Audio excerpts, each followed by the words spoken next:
I just got done logging every foot, ankle, lower leg, and knee injury in the NBA this season, and the shoes the players were wearing when those injuries happened. Then I cross-referenced all those injuries with the most commonly worn shoes in the NBA this year, and found some very peculiar things in the rubble of that data and the rubble of my sanity trying to log all that data. So in this video, I'll show you the full ranking of shoes that were involved with lower leg and foot injuries for the 2024-2025 NBA season, the context behind them, and what you should know for your own feet and legs before you buy your next pair of shoes. All right, but first, before I give you the actual injuries, you should know which shoes were the most commonly played in this last season. Now, number 10 was Adidas Dawn Issue 6 with 13,428 minutes played.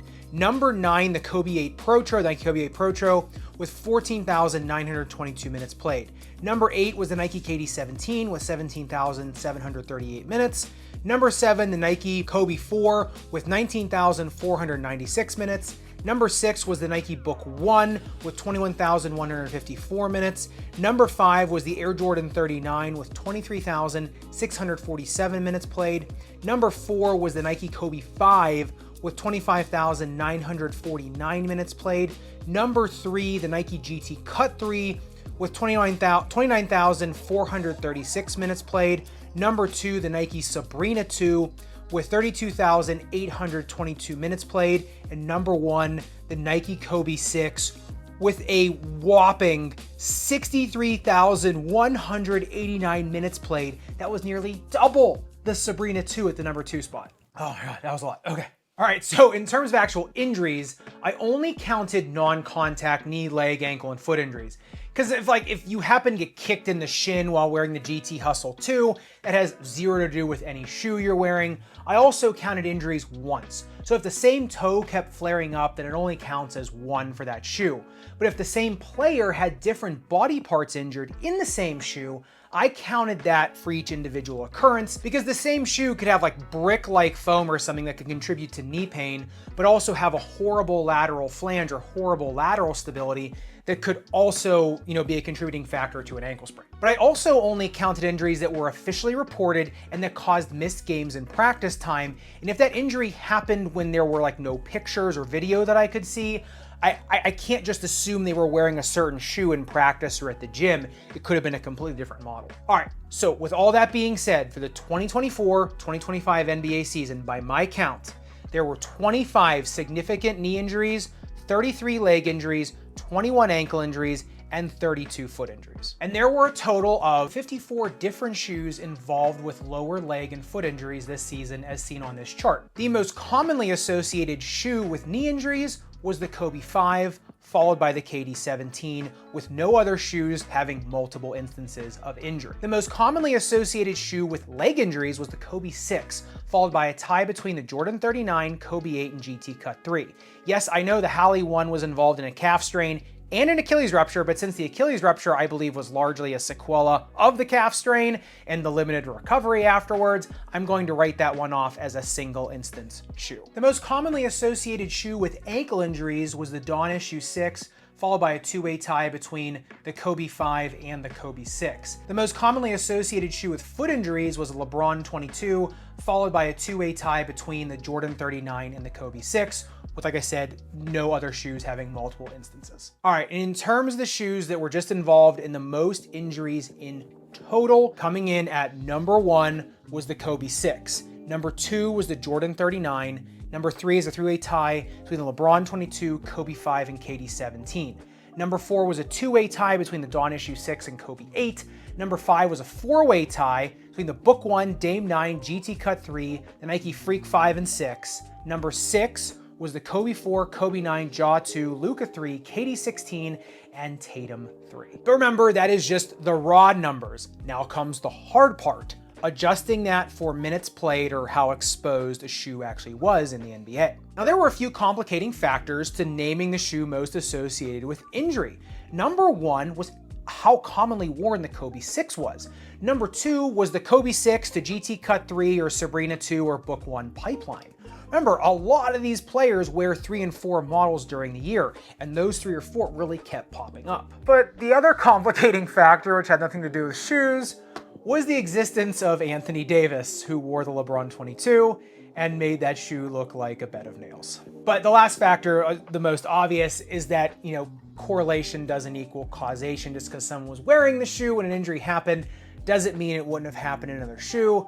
So just make sure you keep that in mind. We'll also talk about that at the end of the video. All right, before I get to the safest and most dangerous shoes in the league, go down in the comments and put your guess for the safest shoe and the most dangerous, by the numbers. I really want to know what people are thinking before. Don't change it once you know the answer, but go down in there. I really want to see what people think. All right, but now that you've locked in your answer, adjusted for minutes, the safest shoe in the NBA this year was the Nike Sabrina 2. Now, obviously, there are other great shoes for protection out there, but for the amount of minutes that the Sabrina 2 had with relatively low issues in lower extremity, no other shoe has the data to back them up like those do. I'm sure if New Balance, 361, someone else had sponsored as many players as Nike did, there would be some skewing to this. But this is a video about reality, and the reality is a lot of players wear Nike, and the Sabrina 2 did really well. And I will get to the features of the Sabrina 2 and why they may have been a little bit safer than others, but I will get to that once I reveal the most dangerous ones so we can kind of compare and contrast. All right, but now for the most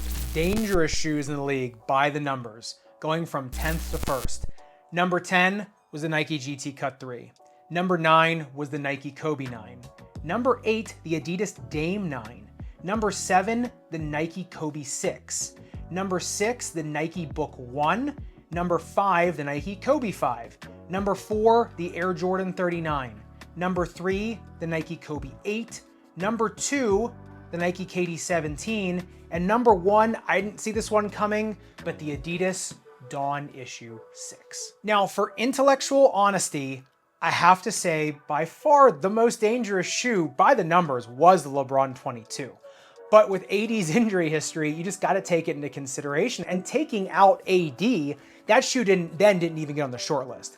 So I'm telling you about it for intellectual honesty, but at least in my opinion, those extenuating factors with AD really needed to be considered with it. So I'm telling you about it, but to me, I feel like it got way skewed. Now, the same goes to the Nike Freak line, like I said before. For the amount of minutes played, the combo of the Freak 5 and 6 would have put these smack dab in the middle, the upper end of this list. But since they are different shoes, not by much, but I had to leave it off because this video is about individual shoes, not shoe lines. And just like I said with the LeBrons and the Freaks, obviously there are limitations to a video like this because it is just impossible or just too time consuming to log every second a shoe is worn. And there is such a high concentration of the same shoes being worn in the league. But it is interesting that low drop, low stack shoes like the Sabrina 2 and the Kobe 6 were not the most dangerous shoe out there. And this can come down to a few things. Number one is conditioning. Players are wearing those shoes so much, they're just used to the shape and stacks of them, so their bodies are just adapted to that particular shoe. Number two is orthotics. All these guys are wearing inserts in their shoes, and that can drastically change the mechanics of these shoes. And don't forget customizations in the shoes themselves to make them work for their bodies. Now, if you want to learn how to do that kind of thing yourself, you can check out my shoe customization ebook, which will teach you how to do the exact same stuff they're doing in their shoes. The Dawn Issue 6 though, what made that take the top spot? Probably a bit of bad luck. It was worn a decent amount this year, so it was exposed. But to me, the biggest detriment to the Dawn Issue 6 is the light strike foam. The shape of them, the shank setup, the tread, honestly, to me, they're all just fine, really nothing out of the ordinary.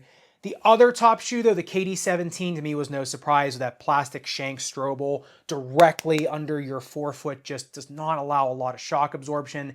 And I think in some people can lead to some abnormal motion. So that one didn't surprise me.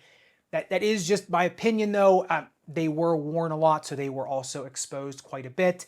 And like I said, orthotics will also help a lot out in a shoe like that. Orthotics will also help a ton out in a shoe like the Dawn Issue 6 because of the light strike. You can kind of, augment the foam right underfoot with an orthotic versus what's actually in the shoe. And like I said, with that shank strobel setup in the KD 17, I actually think that has a ton of potential. I did a video on how they could actually fix that and make it pretty cool. So I think if they just iterated it a little bit better, I think it would really be something interesting. Hopefully we will see that on the 19 because the same thing is in the 18. Now, if you contrast the Dawn Issue 6 and the KD 17 with the Sabrina 2, what was the biggest difference? Honestly, in terms of shapes of the shoes, stack height, different things like that, upper materials, wasn't a ton of difference. The flange on the Sabrina 2 is nice and long, and I think is good for ankle sprains. It puts you lower to the ground, so you do get some more feel and proprioception. So I do think they're good for ankle sprainers.